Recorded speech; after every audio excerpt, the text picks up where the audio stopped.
राधे राधे गोविंद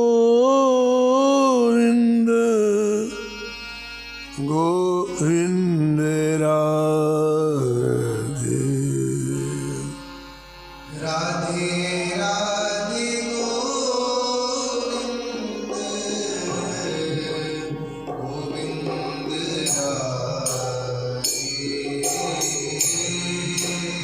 राधे राधे गोविंद गोविंद राधे राधे राधे गोविंद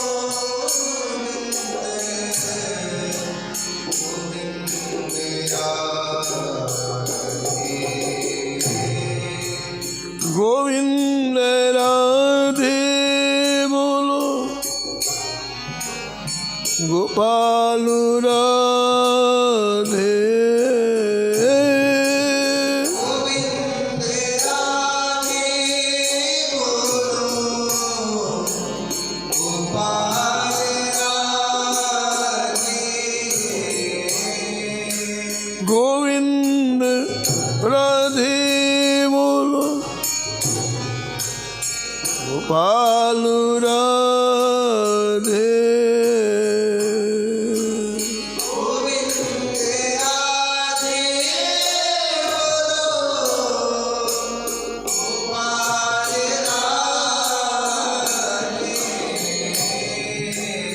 राधे राधे गोविंद गोविंद राधे राधे राधे गोविंद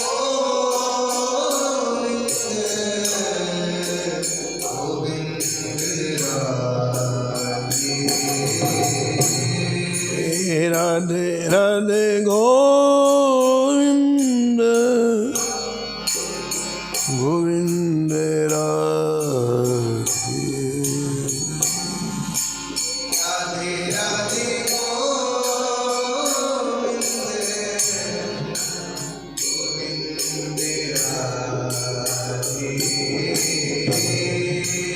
गोविंद राधे बोलो गोपाल राधे गोविंद राधे बोलो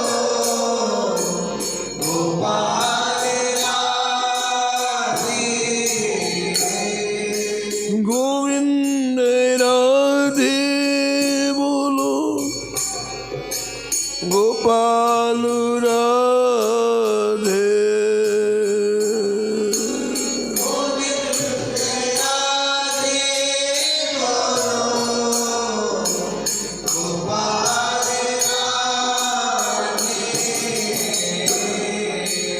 राधे राधे गोविंद गोविंद राधे राधे राधे गोविंद गोविंद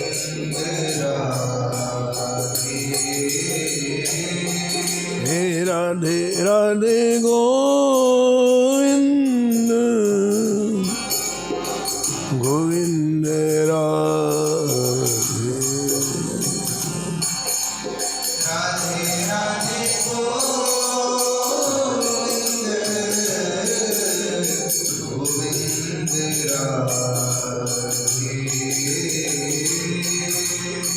श्री जानकी वल्लभ लाल की श्री मंगल मूर्ति हनुमान जी महाराज की सपरिकर श्री भक्तमाल जी की सब संत भगवान की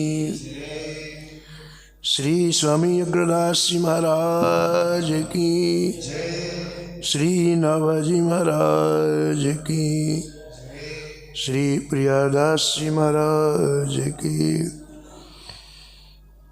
श्री वृंदावन धाम की श्री बांके बिहारी लाल की श्री राधा वल्लभ लाल की, श्री गिरिराज जी महाराज की, श्री यमुने महारानी की, श्री रामनाम महाराज की, श्री महाराज जी की जय जय श्री राधे।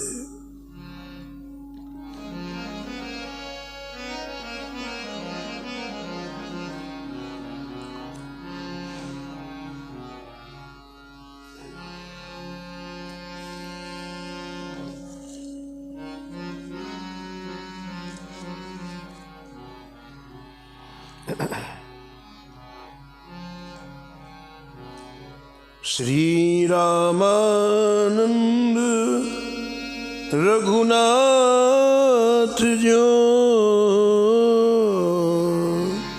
श्री रामानंद रघुनाथ जो, द्वितीय सेतु जग तरण कियो, द्वितीय सेतु जग तरण कियो, अनंतानंद कबीर सुखा सुर सुरा पद्मावत नर हरि, अनंतानंद कबीर सुधा सुरसुरा पद्मावती नरहरि, पीपा भावानंद रैदास धना सेन सुर सुर की घर हरि, भावानंद रैदास धना सेन सुर सुर की घर हरि, और शिष्य प्रशिष्य एक ते एक उजागर, और शीस प्रशीस एक तेग उजागर, जग मंगल आधार भक्ति रस धा के आगर, जग मंगल आधार भक्ति दस धाके आगर, बहुत काल बपुधार के प्रणति जनन को पार दियो, बहुत काल बपुधार के प्रणति जनन को पार कियो, श्री रामानंद रघुनाथ जो, श्री राम आनंद रघुनाथ जो, द्वितीय सेतु जग तरण कियो, द्वितीय सेतु जग तरण कियो, श्री रामानंद रघुनाथ जो, रामानंद रघुनाथ जो, द्वितीय सेतु जग तरण कियो, द्वितीय सेतु जग तरण कियो, प्रातः स्मरणीय परम वंदनीय श्री नाभाजी महाराज परम पावन ग्रंथ श्री भक्तमाल में भक्तों के दिव्य चरित्रों का वर्णन किया है। इस छप्पे में जगतगुरु स्वामी श्री रामानंदाचार्य जी महाराज का स्मरण श्री नाभा गोस्वामी जी ने किया है और निष्कर्ष के रूप में कहते हैं, आपने शिष्यों की एक ऐसी परंपरा खड़ी की जो संपूर्ण भारत में भक्तिमय वातावरण बनाया। आपके पास उस समय के बड़े बड़े योगी, बड़े बड़े हंस, परमहंस अपनी शंका समाधान करने के लिए आते हैं। उन्हीं में से एक प्रसंग श्री रामानंदाचार्य चरितामृत के लेखक स्वामी श्री जयराम देव जी महाराज ने लिखा है।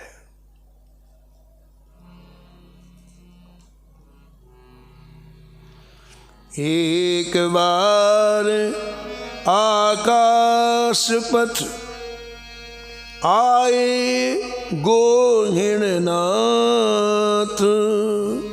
एक बार आकाश पथ आए गोविंदनाथ, बरसावत सुंदर सुमन जो घन बुंदन पात, बरसावत सुंदर सुमन जो घन बुंदन पात। एक बार परम सिद्ध महात्मा श्री गोहिनीनाथ जी आकाश मार्ग से पुष्पों की वर्षा करते हुए जगद्गुरु स्वामी रामानंदाचार्य जी के पास आए। पुष्पों की वर्षा ऐसे कर रहे हैं जैसे आकाश से बूंदों की वर्षा होती है, मेघ जैसे बूंदों की वर्षा करते हैं, ऐसे आप पंचगंगा घाट पुष्पों की वर्षा करते हुए पहुंचे।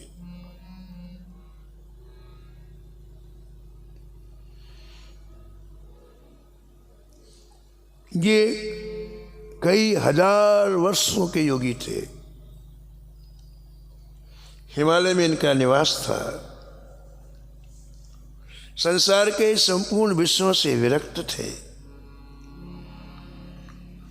और आयु इतनी बड़ी थी कि इनकी इतनी बड़ी बड़ी जटाएं हो गई थी, ऐसा लगता था कि जैसे आकाश में घटाएं छाई हों। इनके आंखों की पलकें इतनी लंबी थी कि गालों तक आ रही थी। आँख की जो ऊपर की पलक होती है वो इतनी लंबी थी कि मेरे गालों का स्पर्श कर रहे थे। उन्होंने ध्यान में एक बार जगद्गुरु रामानंदाचार्य जी महाराज का दर्शन किया और प्रत्यक्ष दर्शन करने के लिए हिमालय से चले, पुष्पों की वर्षा करते रहे। पंचगंगा घाट पहुंचे। आचार्य चरण का, स्वामी रामानंदाचार्य भगवान का पट बंद था, दरवाजा बंद था। आपने विचार किया कि जब तक पट नहीं खुल रहे हैं मैं प्राणायाम करके समाधि स्थिति में पहुंच जाऊं। आपको कई तरह का प्राणायाम आता था, शीतली, उज्जाई, सूर्यमर्द, भस्त्रिका, भ्रामरी। आपने क्रम क्रम से इन प्राणायाम को किया और समाधिस्थ हो गए। ग्रंथकार कहते हैं उसी समय जगद्गुरु रामानंदाचार्य जी ने कुटिया के भीतर से शंख ध्वनि की। धुन सुन छायो परम प्रकाशा, धुन सुन छायो परम प्रकाशा, धुनि सुन छायो परम प्रकाशा, धुन सुन छायो परम प्रकाशा, निरख्यो अद्भुत लोक विलासा,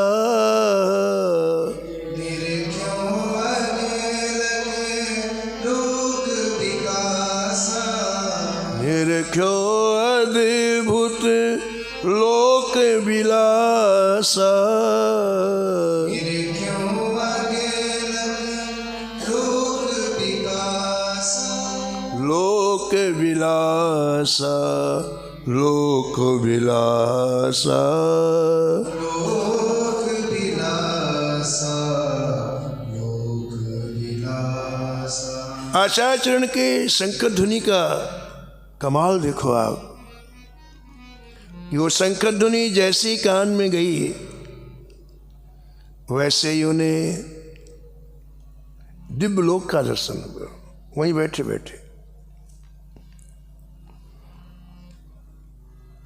बड़े आश्चर्य से श्री गहनीनाथ जी ने जब आंख खोली तो सामने जगत रामानंदाचार्य जी का दर्शन हुआ है।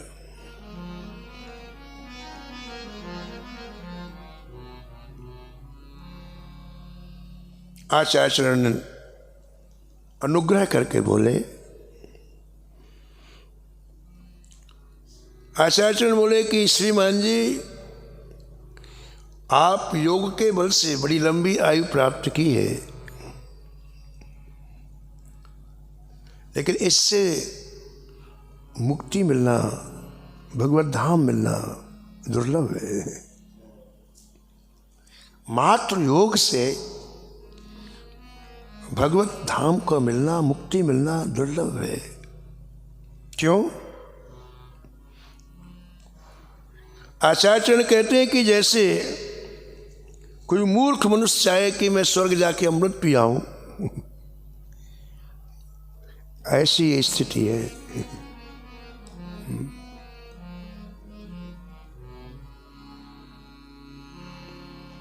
एक बार स्वामी विवेकानंद जी को एक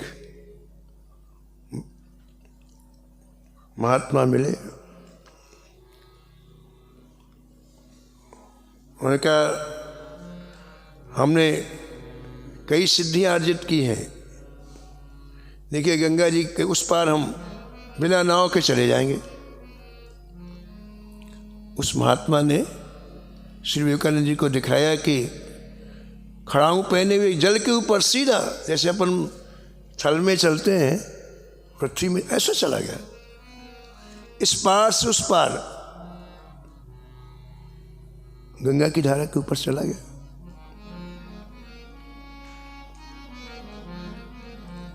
लौट करके आ गया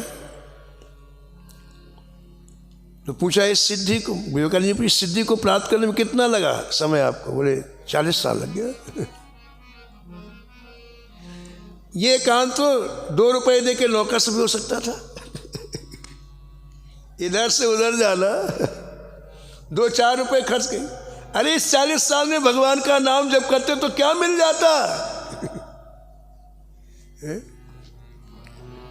इन सिद्धियों से भगवत धाम की प्राप्ति नहीं होती है। योग से मुक्ति प्राप्त नहीं होती है।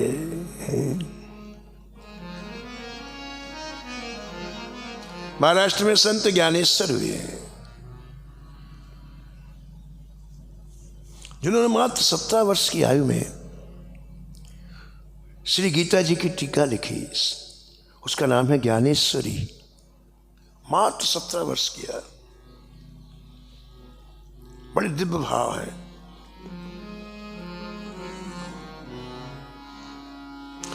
संत ज्ञानेश्वर के सामने एक बहुत बड़े योगी थे जिनका नाम था चांगदेव। महाराष्ट्र में उनकी आयु 1000 वर्ष से भी ज्यादा थी। हजारों शिष्य उनके थे। तो जब उन्होंने संत ज्ञानेश्वर के बारे में सुना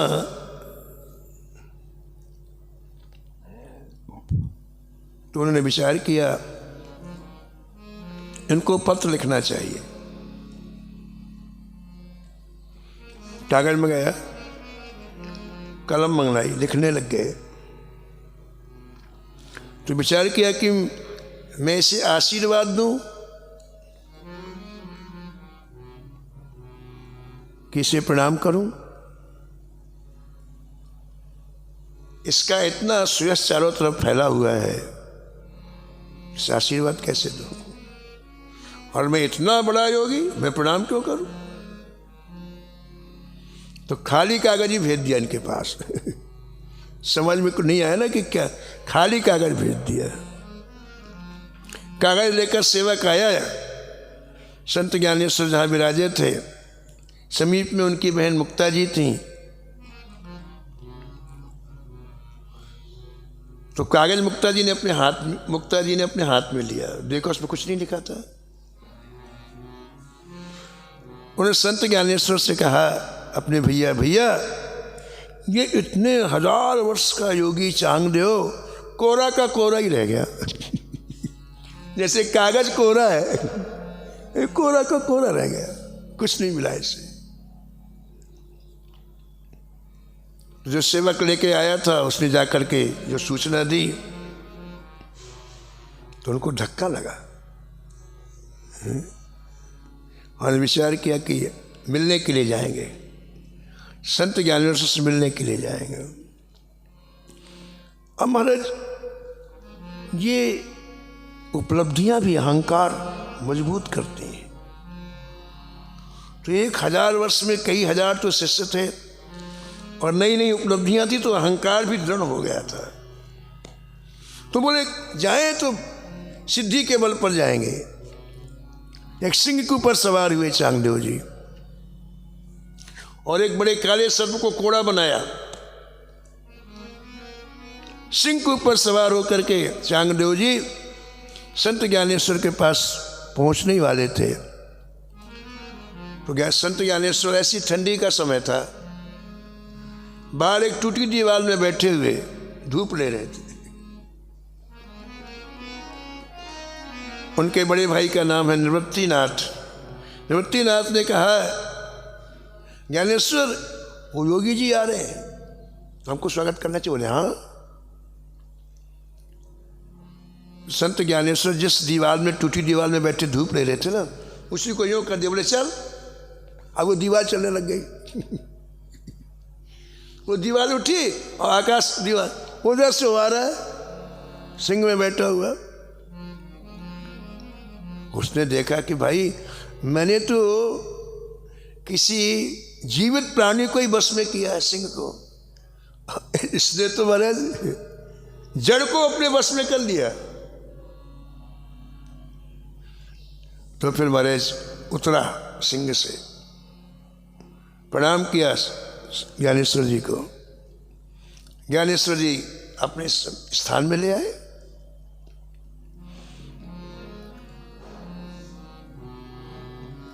चांगदेव जी ने कहा कि मैं आपसे वो ज्ञान प्राप्त करने के लिए आया हूं जिस ज्ञान से मुक्ति मिलती है, भगवत धाम मिलता है।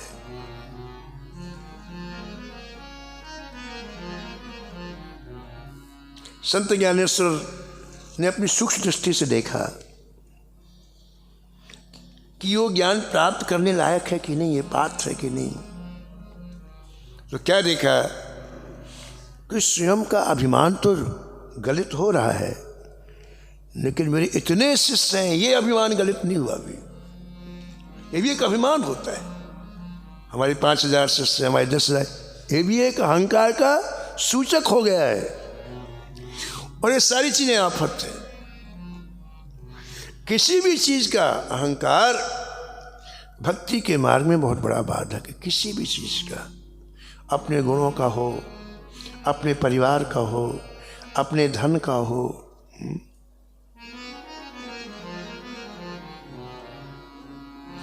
संत ज्ञानेश्वर ने श्री चांगदेव जी से कहा, हाँ, लेकिन मेरा नियम है कि मैं ज्ञान देने के पहले बलि लेता हूं, बलि। तुम्हारे इतने शिष्य हैं, किसी एक शिष्य की बलि दो, फिर मैं तुम्हें ज्ञान दूं। ऐसा बोले संत ज्ञानेश्वर। बलि का नाम सुनते ही जो साथ में शिष्य आए थे, एक एक करके सब गए कि हमारा नंबर ना आ जाए, सब चले गए। अभी बड़े अभिमान से देखा, मैं जिसको कह दूंगा वो बलि देगा। यूं पीछे देखा तो कोई नहीं, सब गायब।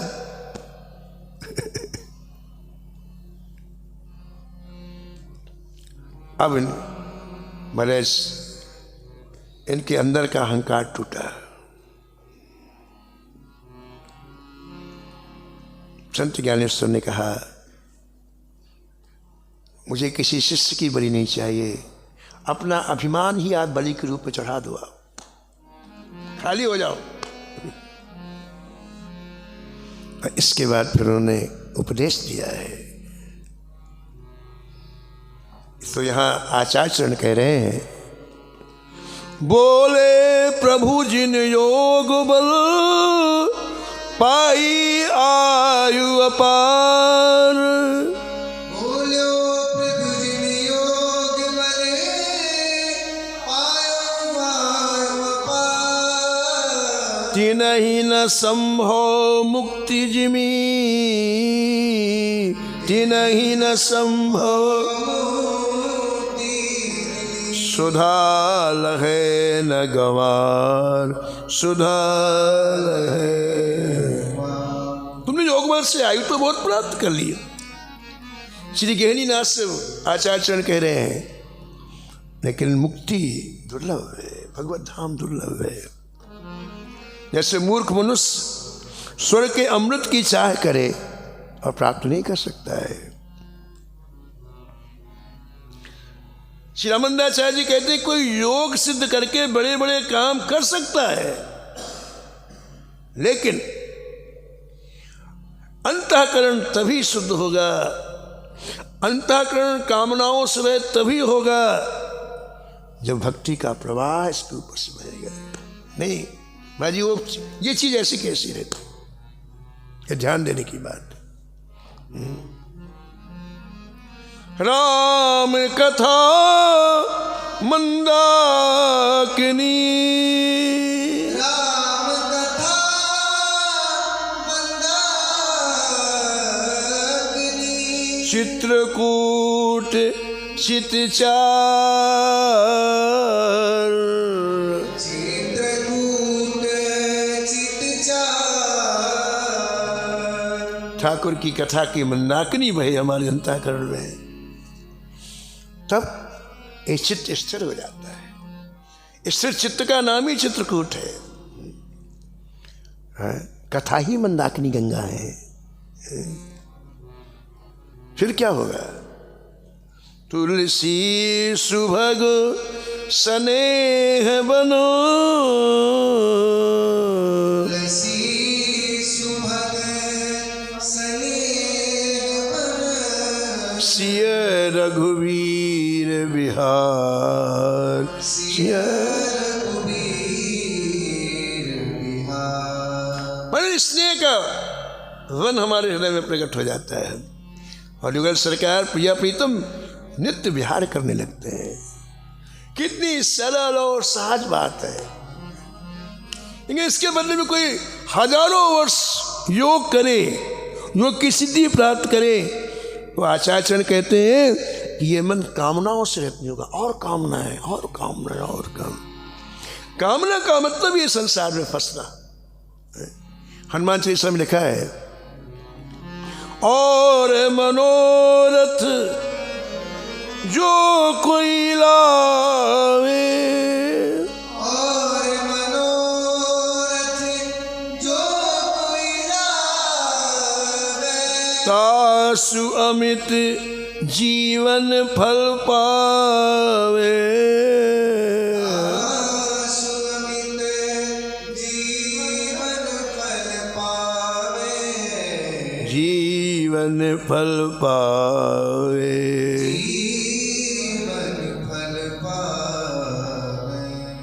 वो सब ये कहते हैं कि श्री हनुमान जी के समक्ष श्री राम दर्शन के सिवा और जो मनोरथ लेके आप जाओगे पूरा तो करेंगे हनुमान जी, लेकिन अमित जन्म आपको लेना पड़ेगा, करोड़ों जन्म लेना पड़ेगा।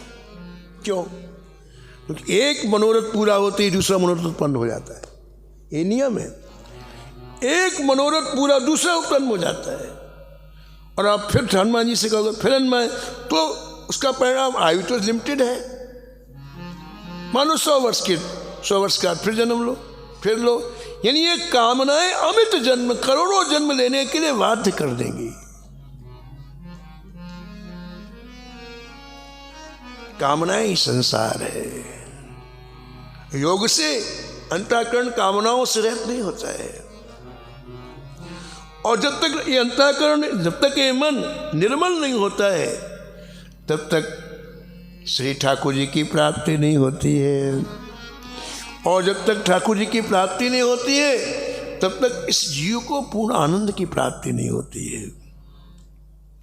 निर्मल मन बिन मिलहि न रामा, निर्मल मन मिलहि न रामा, राम मिलने बिनु नहीं विश्रामा, राम मिलन बिन नहीं विश्रामा। श्री गहरीनाथ जी के लिए आचार्य का उपदेश है, जो हिमालय से आए हैं, कई हजार वर्ष जिनकी आयु है। आचार्य ने कहा देखो श्रीमान जी, एक तो अपनी साधना के पर व्यक्ति सिद्धि पाता है, लेकिन जब तक साधना है तब तक सिद्धि है, इसके बाद वो सिद्धि चली जाती है। किंतु श्री ठाकुर जी के अनुग्रह से, कृपा से जो सिद्धि आती है, वह स्थिर होकर के ठाकुर जी के धाम की प्राप्त कराती है। इसलिए माने कृपा की बाट जो ही जाती है।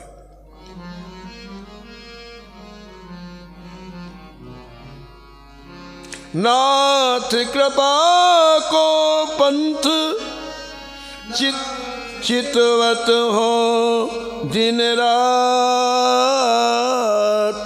नाथ कृपा को पंथ चितवत हो दिन रात, चितवत हो दिन रात, चितवत हो।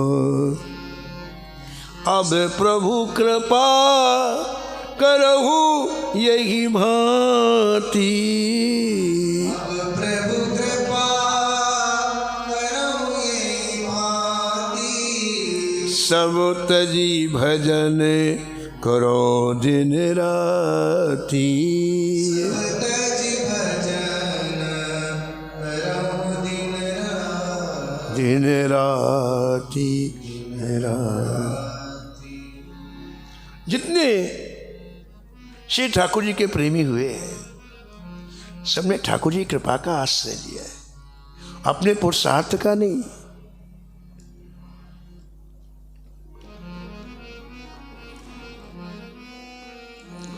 बोले गोहिननाथ मुनीसा, बोले गोविंदनाथ मुनीसा, धरि सप्रेम प्रभु चरणन सीसा, हरि सप्रेम प्रभु चरणन सीसा। तब मुनिराज श्री गोहिननाथ जी ने आचार्य चरण स्वामी रामानंद आचार्य जी के चरणों कमलों में अपना मस्तक रख दिया और बोले जय जय, आप साक्षात श्री राम जी के स्वरूप हैं। ये मेरे हृदय में स्पष्ट भास रहा है। भगवान, आपके पास भी जाके मैं प्यासा रह जाऊं क्या? इससे जो प्रेम श्री ठाकुर जी का आपके हृदय में छल छला रहा है, आप कृपा करके, अनुग्रह करके, अपना शिष्य बना करके वो भक्ति अमृत रस मुझे पान कराए। मैंने इतना सारा जीवन योग में लगा दिया, लेकिन आपके सामने आते ही अब मुझे योग रोग के समान लग रहा है। ए सब राम भगति के बाधक, ये सब राम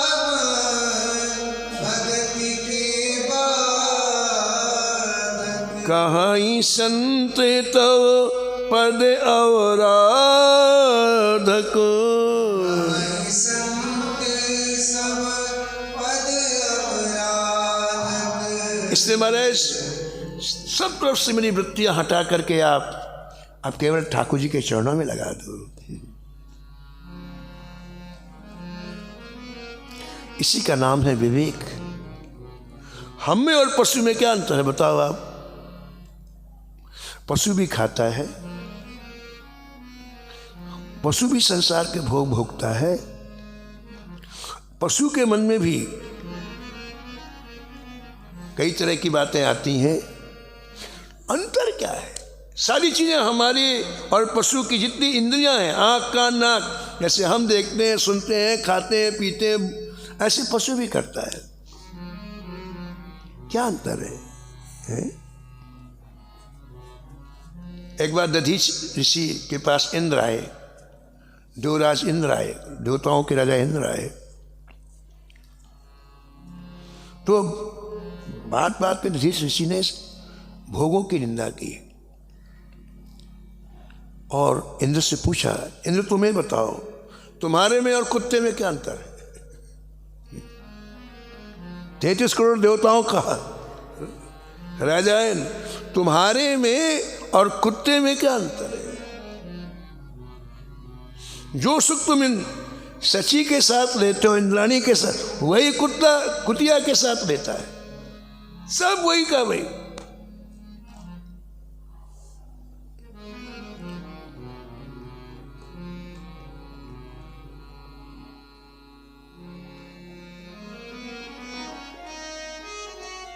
तो महापुरुषों के समीप जाने से विवेक उत्पन्न होता है और वृत्ति हटती है। आज ये शरीर रोग लग रहा है, जिसकी प्राप्ति में इतना जीवन, आज उससे बड़ी नफरत हो रही है। इसलिए कहते हैं महाराज, योग मुझे रोग सा लग रहा है, इसको छुड़ा दो महाराज। अब जैसे रोग से व्यक्ति छूटना चाहता है, आचार्य समझ गए, ये पात्र बन गया। तो आपने अनुग्रह करके, कृपा करके श्री ठाकुर जी का मंत्र, श्री राम मंत्र प्रदान किया और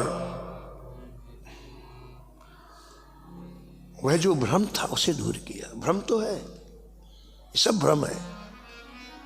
हमें कहते कि विवेक क्या है?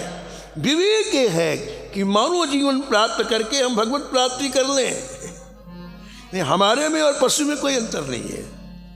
पशु में विवेक नहीं, मुझे क्या करना चाहिए कि उसे पता नहीं, लेकिन मनुष्य में विवेक है, किसमें मेरा अच्छा है, किसमें मेरा बुरा है। और विवेक क्या है? मानव जीवन प्राप्त करने के बाद भगवत प्राप्ति करना ही विवेक है, बाकी कोई विवेक नहीं है। तो जो भ्रम था, आचार्य की कृपा से वो भ्रम टूट गया और बरस इनके हृदय में प्रेम लहलाने लगा। श्री गहनीनाथ के हृदय में प्रेम लहलाने लगा, गोविंदनाथ के। तो उनको बड़ा सुख मिला महाराज जी, बड़ा सुख मिला। बोले महाराज जी, मेरी एक जिज्ञासा है। श्री वंदनाचार्य, हाँ बोलो। महाराज, आपके जो ये भक्त होते हैं ना, प्रेमी भक्त, इनके लक्षण क्या होते हैं? मैं सुनना चाहता हूं। संतों का चरित्र, संतों की महिमा सुनने से वो चीज स्थिर होती है, दृढ़ होती है। इसे वो इच्छा तब होगी जब आपका उत्कर्ष होना होगा, नहीं आपकी इच्छा ही नहीं होगी। आप जाएंगे नहीं ऐसी जगह में, लेकिन आपका आगे आने वाला सब बहुत ऊंचा होना होगा तो ऐसी इच्छा होगी।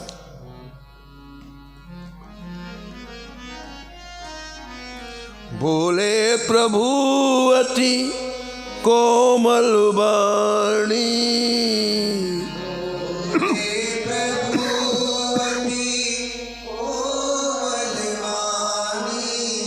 भक्तन के गुण सिंधु बखानी। भक्तन के गुण सिंधु बखानी। गोविंदनाथ ने कहा कि महाराज अब मैं भक्तों के समान रहना चाहता हूं, जब उनके लक्षण सुनूंगा, उनकी महिमा सुनूंगा, तो वैसा जीवन जीना कि मेरी इच्छा होगी। आपसे ज़्यादा कौन सुंदर सुना सकता है? तो मेरी एक अभिलाषा और पूरी करें, मुझे भक्तों के लक्षण सुनाइए। श्री रामायण जी में लिखा है कि जब भगवान का राज्याभिषेक हो गया श्री अयोध्या में 14 वर्ष के बाद, एक दिन सभी भाइयों के साथ में, श्री हनुमान जी भी साथ में थे, एक दिव्य रथ में बैठकर भगवान श्री राम किशोरी जी के साथ उद्यान में गए। नगर के बाहर एक बड़ा सुंदर बगीचा था, वहां गए। भगवान जैसे वहां प्रवेश किया उस उद्यान में, वैसी आकाश मार्ग से चारों भाई सनकादिक आए। सनकादिकों को देखते ही भगवान बड़े प्रसन्न हुए, अपने पूर्णों की सराहना की। आज मेरे संत दर्शन हो गया, मैं बड़ा भाग्यशाली हूं।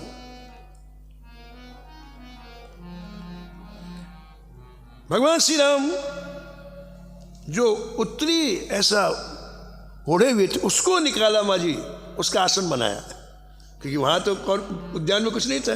ये ऐसा ओढ़, उसको आप इसमें मिला दें।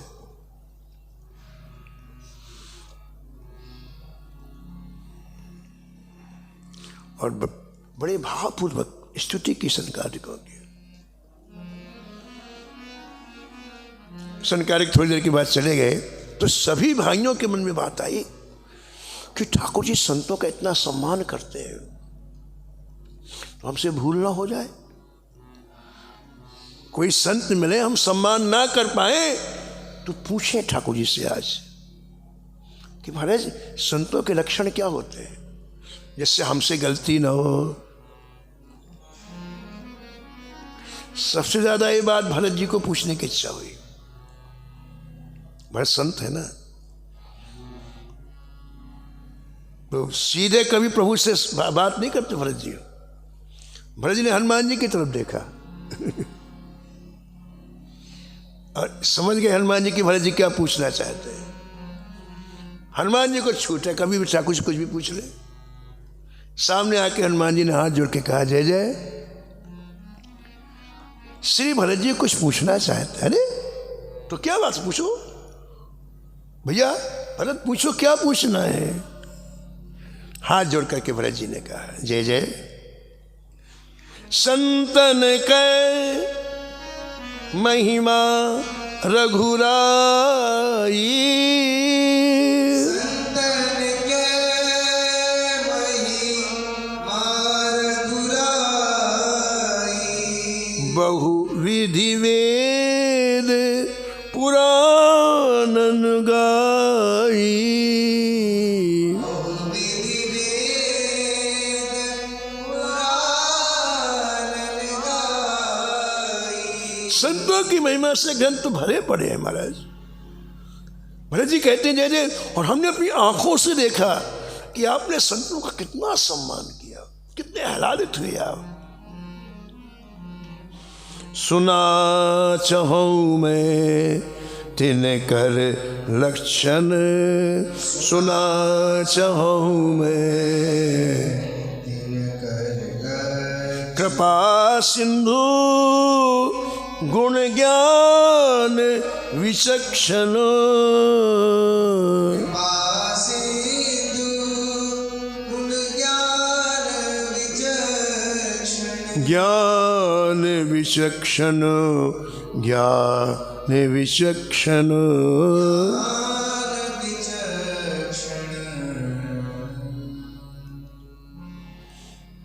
तो श्री ठाकुर जी स्वयं अपने निज मुख से संतों के लक्षणों का वर्णन किया है।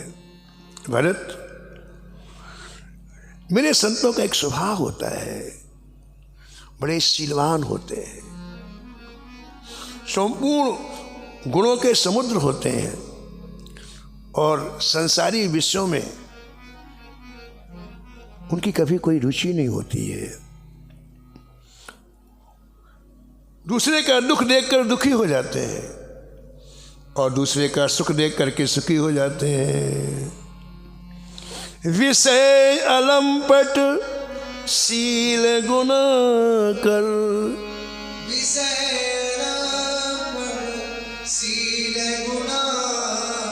पर दुख दुख सुख सुख देखे पर,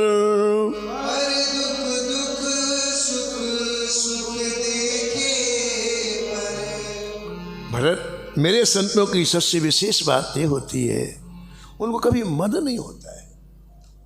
कितनी बड़ी उपलब्धियां जीवन में आ जाए, कितनी बड़ी सफलताएं जीवन में प्राप्त कर लें, लेकिन हमेशा दीन बने रहते हैं, विनम्र बने रहते हैं और मेरे चरणों के सिवा कहीं उनका राग नहीं होता है। जीवन में उनके लोभ नहीं होता है, किसी से मात्सर्य नहीं होता है और बड़ी से बड़ी वस्तु का त्याग मेरे लिए क्षण मात्र में कर देते हैं। समय अभूत रिपु विमद विरागी, समय विभूत रिपु विमद विरागी, लोभा मरस हरस सब त्यागी,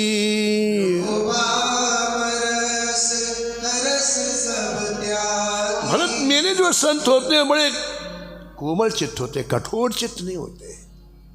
एक बात का ध्यान रखना, जो जितने लोग पाप करते हैं ना उनका हृदय कठोर हो जाता है, चट्टान। इसलिए मेरे संत कोमल चित्त के होते हैं और किसी को भी प्रतिकूलता में देख लें उनको बड़ी जल्दी दया आती है और उनका मन, उनकी वाणी, उनकी क्रियाएं माया से कोसों दूर रहती हैं। कोमल चित दीनन पर दया, कोमल चित दीनन पर दया, मन बच क्रम मम भगति अमाया,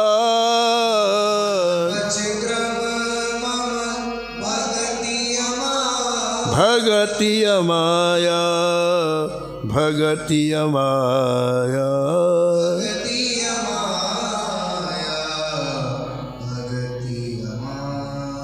और सबसे बड़ी बात भरत मेरे संत की यह है, वो कभी संसार से सम्मान चाहते नहीं, सम्मान देते हैं।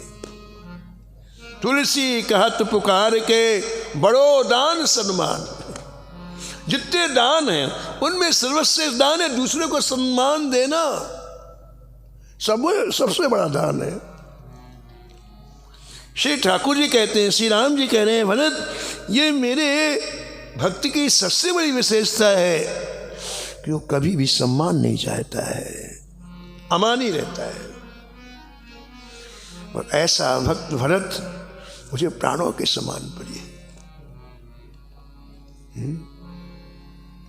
सब ही मान प्रद आप अमानी, सब ही मान प्रद आप अमानी, भरत प्राण सम ममते प्राणी,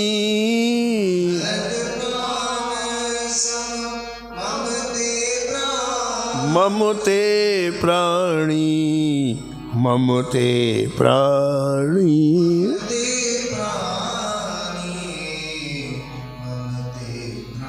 संसार में रहते हुए मेरे भक्तों का, संतों का जीवन बिल्कुल सम रहता है, चाहे निंदा करो चाहे स्तुति करो, उनके हृदय में कभी क्षोभ नहीं होता है। क्यों? उनकी ममता मेरे चरण कमलों में हो गई। जब हमारी ममता स्तुति सुनने की होगी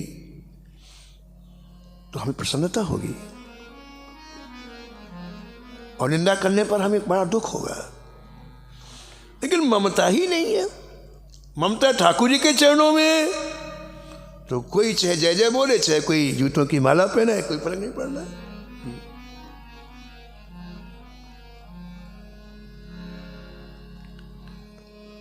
परम संत माधवदास जी पुरी में निवास कर रहे थे, और एक कोई शास्त्रों का विद्वान पंडित वो शास्त्रार्थ करने के लिए घूम रहा था चारों तरफ। काशी गया, काशी ने वालों ने कहा कि भाई आप माधवदास जी से शास्त्रार्थ करो, वो हारे तो हमारे, जीते तो जीते। उन्होंने कहा तो बढ़िया काम है, एक व्यक्ति को हराने से काम चल जाएगा। तो पुरी पहुंचा महाराज, पुरी पता लगा अब माधवदास जी के कुटिया में रहकर भजन करते थे। वो जा करके करकश बोले, हे माधवदास, मैं शास्त्रार्थ करने के लिए आया हूं, हम शास्त्रार्थ करो। वो माधव हाथ जोड़ के बोले महाराज मुझ कुछ पढ़ा लिखा नहीं हूं, कैसा? बोले नहीं, काशी के लोगों ने ऐसा कहा है, अब शास्त्रार्थ करो। माधवदास जी ने कहा महाराज मुझे आता ही नहीं कुछ। ठीक है, लिख के तो वो लिखना ही नहीं आता लिख कर लिखना ही नहीं आता, तो आप लिख लो, मैं दस्तखत बना देता हूं। तो महाराज जी उसने लिखा, शास्त्रार्थ में श्री श्री 1008 पंडित देवदत्त शास्त्रार्थ महारथी जी विजयी हुए, और माधवदास हारा। उसके आगे श्री भी नहीं लगाई हारा। करो दस्तखत, कर दिया माधव ने, जैसे धीरे धीरे माधवदास बना दिया। बड़ा खुश हुआ, काशी आया, बड़ी सभा एकत्रित की। कहा देखो आप लोगों ने जो कहा था मैं करके आ गया हूं, अब आप लोग मुझे यहाँ विजय पत्र दो। बोले क्या करके आ गए? बोले माधवदास जी को मैं हरा दिया शास्त्रार्थ में। ये देखो लेख। अब ऐसे बैठ करके यूं दिखाए लेख।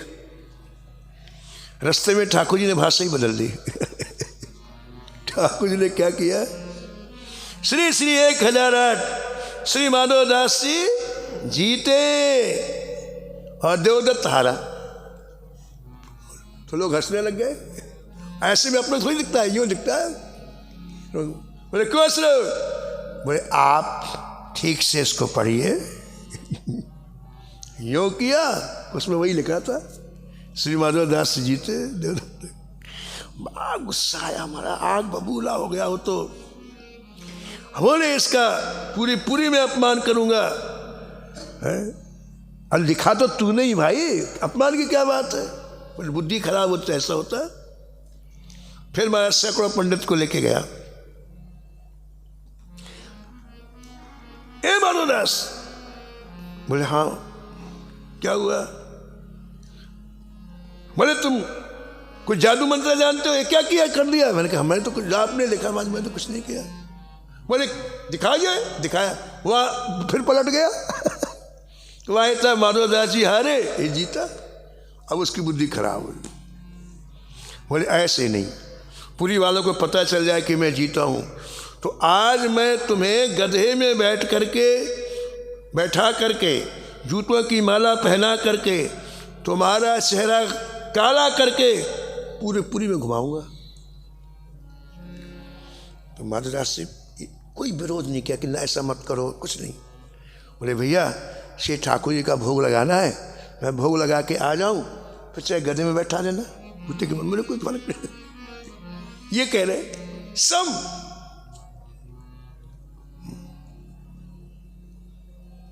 जब तक भोग लगाने माधवदास जी गए तब तक जगन्नाथ जी आ गए।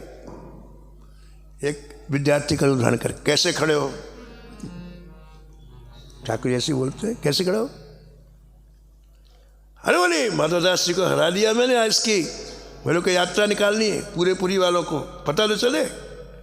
बोले हमारे गुरु जी के साथ ऐसा मत बोलो, श्री लगाओ, मैं शिष्य हूं, मेरे से पहले शास्त्रार्थ करो। पूछो क्या पूछते हो। ऐसा कह के ठाकुर जी ने बुद्धि का स्कूल घुमा दिया। अब उसको पूछने ही नहीं आया कुछ। अरे पूछेगा तभी तो हारेगा, जीतेगा। पसीने पसीने हो गया। भगवान ने कहा देखो जो हारेगा, ये शर्त है, उसे गधे में बैठाकर जूतों की माला पहना के काला मुख घुमाए। इसलिए श्रीमान जी अब आपका काला मुख कराए। श्री महाराज जी कहते थे मथुरा जी, उसी का पेंट, उसी का गधा, उसी के जूते, उसी के काम। ठाकुर ने काला मुख किया उसका। संतों के अपमान करने वालों की हालत होती है। जूतों की माला पहनाई, गधे में बैठाया। हम बोले चलो। और महाराज जी हजारों लड़के इकट्ठे कर लिए ठाकुर जी ने, अपने साथी संगी। और पुरी में अब महाराज की गधे में बैठा के घुमाया, नारा लगाते हुए माधवदास जीते। ऐसा नारा बच्चे कहते हैं। ठाकुर जी बोले बड़े बड़े लड्डू मिलेंगे, खुद तेज से बोलना। और देवदत्त हारा। ऐसे महाराज बड़ा जुलूस, देखने वाले खूब दौड़ दौड़ के आ रहे हैं, देख रहे हैं। और उसकी हालत तो पूछो मत क्या हो रही है, बिल्कुल सिर नीचा। इतने में भोग लग गया ठाकुर जी का। नीचे आए तो सब गाया। अरे बोले भाई क्यों चले गए, ये तो हमारे लिए आए थे, कहाँ चले गए। लगता हमको विलम्ब हो गया, खोजे इनको। तो माधवदास जी खोजने के लिए निकले तो जय जयकार सुनाई पड़ रही थी कहीं। तो माधवदास समझ गए कि यहाँ पर यात्रा जा रही है। दौड़ करके गए। जब माधवदास जी गए तो ठाकुर जी गायब हो गए। माधवदास ने गधा रोका। कहा भाई साहब इतनी जल्दी गधे में क्यों बैठ गए, मैं तो आ ही रहा था। मैं तो आ ही रहा था, आप क्यों गधे में बैठ गए। वो बोला बैठा थोड़ी, बैठाया गया हूं। किसने बैठाया। अब वो देखने लग गया। भगवान वहां कोने से मुस्कुरा रहे थे। माधवदास जी ने कृपा करके, अनुग्रह करके देखो गधे से नीचे उतारा, उसका मोह धोया और बड़े प्रेम से कहा देखो भैया, इससे मानव जीवन की सफलता नहीं है, भजन करो, ये सब छोड़ो प्रपंच, भगवत भजन करो। राम भजन बिन सुनहु खगेसा,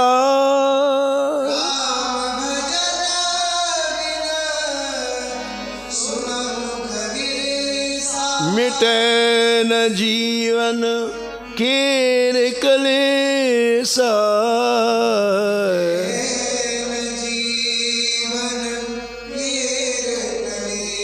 केर कलेसा, केर कलेसा।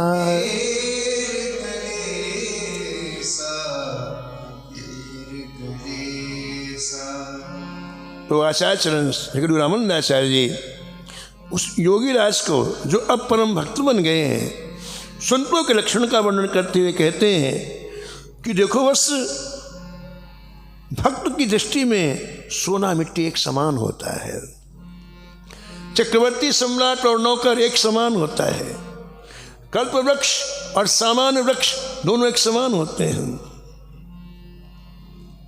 भक्ति की दृष्टि में सूर्य और जुगनू में कोई अंतर नहीं होता है, महासमुद्र और चुड्डू भर के जल में कोई अंतर नहीं होता है।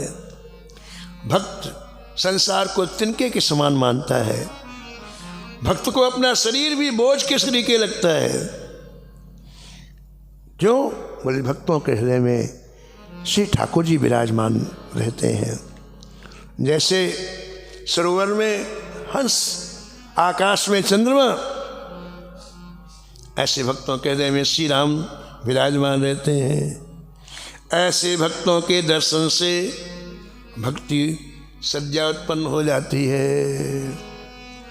दया शांति कंठी तिलक, दया शांति कंठी तिलक, नाम विभूति सुवंग, नाम विभूति सुवंग, मन मृगछाला सिद्धि विरहे, मन मृगछाला सिद्धि विरहे, योग वियोग सुसंग।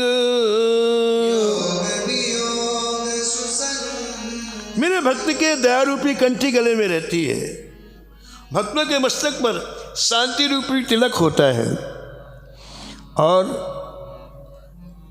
भक्तों के शरीर में राम नाम रूपी भस्म सारे अंगों में लगी होती है।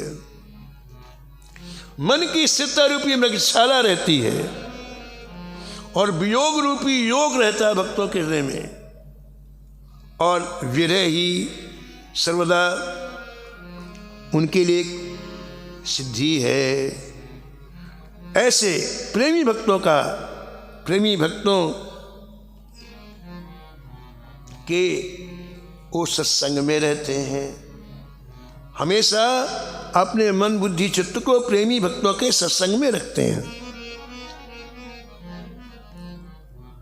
एवस्य भक्तों को दैन्यता प्रिय है, इससे निरंतर वो दैन्यता धारण करते हैं।